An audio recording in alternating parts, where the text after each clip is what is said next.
On Halloween, 10 years ago tonight, that a bizarre new creation was brought to life. It was a movie called The Rocky Horror Picture Show, and it soon became a cult classic. It has been playing to packed midnight screenings every weekend since then, if you can imagine that. Joining us, Barry Bostwick. He played the nerd, Brad Majors. He's joining us this morning on the 10th anniversary. If you spotted a certain balding hunchback in the clip, remarkable in it, it is Richard O'Brien. He is Riff Raff. He also wrote that movie. He wrote the play which preceded it. And this man has helped keep the whole show on the road for a decade now. He is Sal Piro. He is founder and president of the Rocky Horror Picture Show fan club. Now, long ago and far away, over 10 years ago, you decided to write this film, this play. Had you any notion that people were going to love it? It was just sort of, gosh, I think I'll have No, it was something to keep me occupied during the long, dark winter nights in England. And it didn't keep me occupied very long, because it was very short, in fact. But we went on for 5 weeks. We were supposed to run for 5 weeks. We had a budget of £2,000, less than $4,000. And that was it. I thought we would have blown our audience in 5 weeks. We had no idea that it would go on forever. For those people who have not ventured out at midnight on Friday or Saturday night, what would you tell them this film is about? It's a Babes of the Wood story, isn't it, basically? Hansel and Gretel, and instead of turning up at the home of the witch, they turn up at the castle of Dr. Frankenfurter. One of the weirdest Hansel and Gretel films I've ever seen in my life. Barry, the poor guy, the nerd who comes wandering into this place. Yeah, I start out as Hansel and end up as Gretel. By the time it's over. Did they treat you as a nerd through the film? Yeah, actually, yeah, you did. You know, you never asked me out to dinner or any of that sort of stuff. But you know what you were up to in those days. I'm not going to go into that. I was. I think I carried the nerd onto the street. Any notion that it would have this kind of cult following all this time? No, I don't think any of us did. See, I don't know any film that has had something happen like this, where the audience participates.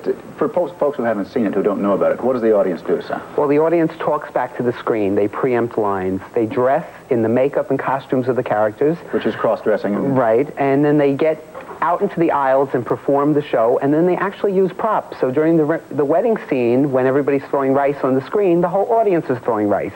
During the rain scene, the water pistols begin. People are holding newspapers on their heads, umbrellas, throw toast when there's a toast on the screen, toilet paper, you name it, we do it. How many times have you seen the film? I have seen Rocky Horror 862 times. On the aisle, fifth row? Sometimes. I've been moving around the last few years, yeah.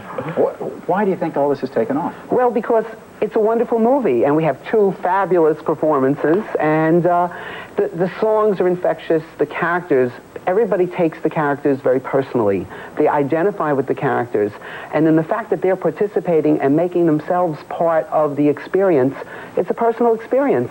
So they don't want to, it's like being part of your family. They don't want to lose their family, so they'll come 100, 200 times. Very nerds everywhere, of course, have thanked you for giving them new life on the screen. Thank you very much. Here's the thing, the lovely film, and a very, very unusual film, but it's the audience participation which makes this such a special event, and which I don't think you expected at all. Not at all, not at all. It's the most exciting mixed media theatrical event when it all comes together that you could ever hope for, and I don't think you could arrange it. You couldn't organize it. It originally started with what? Somebody comes with a little eye makeup. I've got no idea. You do? Well, in the beginning, you see a movie, you like it. You come back a second time. By the third time, you begin to expect what's going on, so you'll preempt a certain line. And then maybe one night somebody will come in eye makeup, the next night somebody will come in full face makeup, and then somebody says, well, I'll top that, next week I'll come in the costumes. And it was just kind of a snowball effect. It was spontaneous.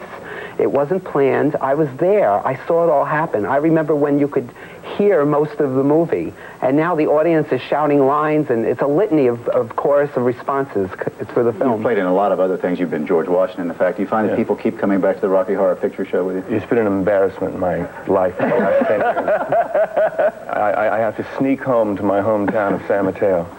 That's true, that's true. And Richard, of course, people associated with you. Do you think it's going to continue playing in this fashion for another decade? Well, yes, it's a sophisticated, intelligent piece of work, and yes, I should imagine so.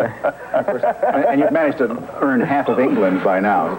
Got about $60 million that it's made. Apparently, sir. I read that this morning in the paper. I was quite surprised. So congratulations to all of you, and I'm going to ask you for a loan after the show, if that's all right. When we come back, we have got for you something special, a Hollywood tale from Charlie Osgood.